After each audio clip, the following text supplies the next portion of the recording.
Video 2. Presentazione della domanda.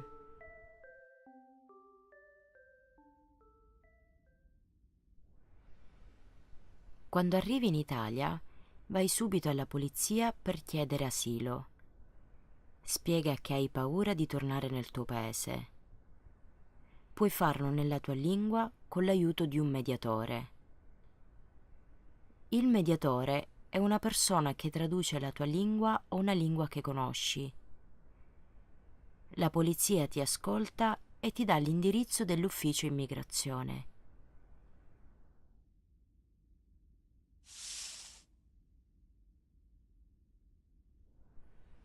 Dal momento in cui parli con la polizia, hai 8 giorni di tempo per andare all'ufficio immigrazione, che è dentro la questura. La questura è un ufficio di polizia. Se non vai in questura entro 8 giorni, in Italia sei considerato irregolare. Se non puoi andare, devi spiegare il perché. Ad esempio, se sei malato, devi inviare un certificato medico.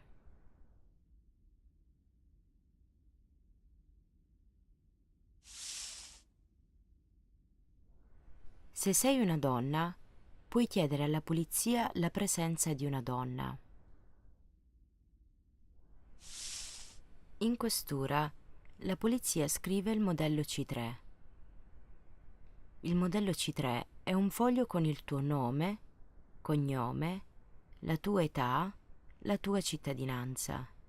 Il modello C3 deve essere scritto entro un massimo di 9 giorni dal momento in cui chiedi asilo. Possono passare altri 10 giorni se la questura riceve molte domande di asilo.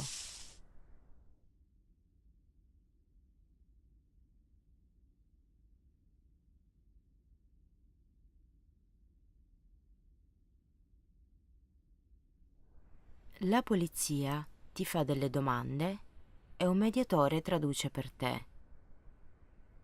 La polizia vuole sapere che viaggio hai fatto per arrivare in Italia.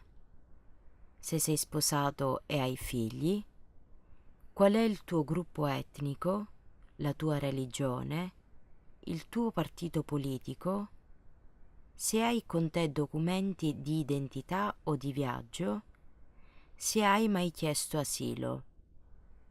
Devi anche spiegare brevemente perché chiedi asilo. Hai tempo per spiegare i motivi con più calma al momento dell'intervista in commissione.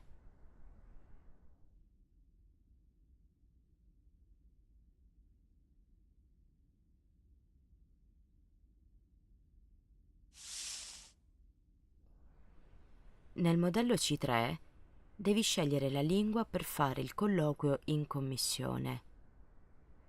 Scegli la tua lingua o una lingua che conosci bene. In commissione, l'interprete traduce nella lingua che scegli in questura.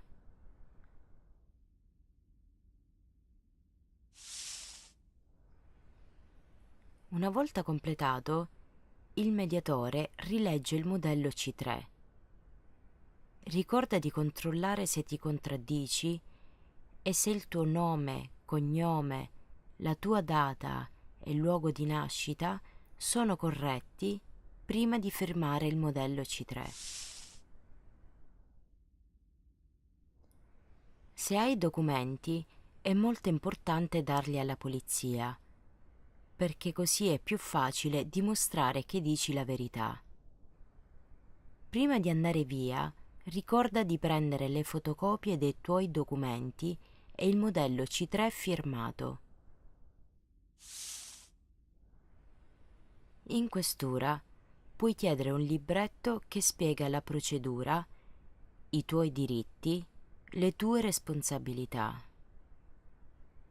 Nel libretto trovi indirizzi e numeri di telefono di organizzazioni che proteggono i diritti dei rifugiati. Puoi chiamare se hai bisogno di aiuto.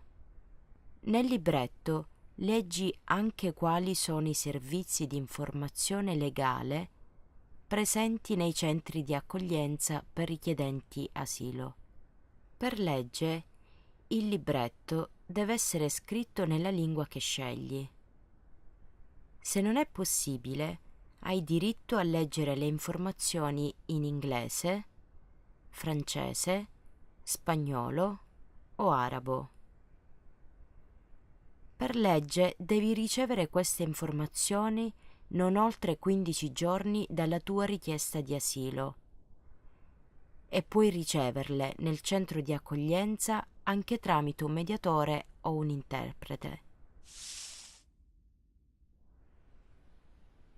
Se sei vittima di un reato grave, come la tratta di esseri umani, ad esempio hai subito minacce o violenze prima e o dopo essere arrivato in Italia, o sei stato ingannato e costretto alla prostituzione, allo sfruttamento del tuo lavoro o alla schiavitù, hai diritto ad accedere ad un particolare programma di protezione sociale.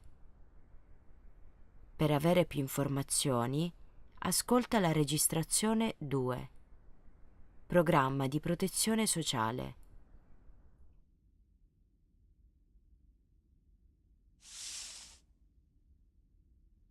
Se arrivi in Italia con i tuoi bambini, la tua domanda di asilo vale anche per loro.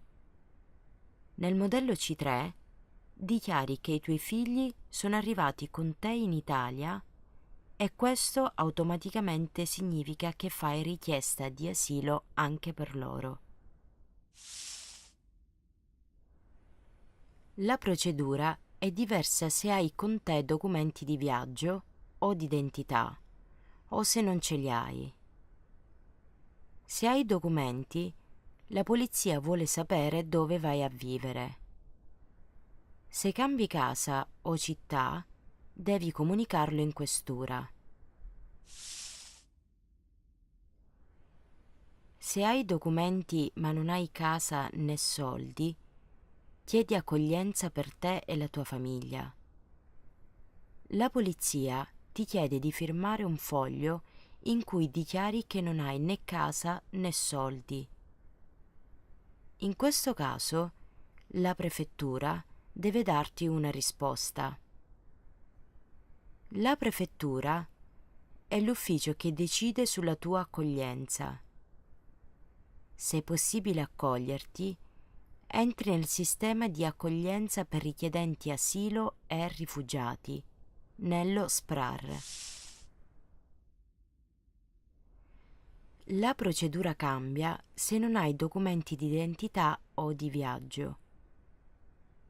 Per legge devi andare in un centro di accoglienza per richiedenti asilo, nel CARA. La polizia deve darti un foglio in cui leggi l'indirizzo del centro e il motivo per cui devi andare. Conserva con cura questo foglio perché è il tuo permesso di soggiorno provvisorio. Se sei considerato pericoloso, vai nel centro di identificazione ed espulsione, nel CIE. Il CIE è un centro di trattenimento. Trattenimento significa che non puoi uscire. Per avere più informazioni, ascolta la registrazione 3. Trattenimento. Se vai nel CIE, la polizia deve darti l'attestato nominativo, un foglio che non è un permesso di soggiorno e neanche un documento di identità. La polizia invia tutte le comunicazioni all'indirizzo dello SPRAR, del CARA o del CIE.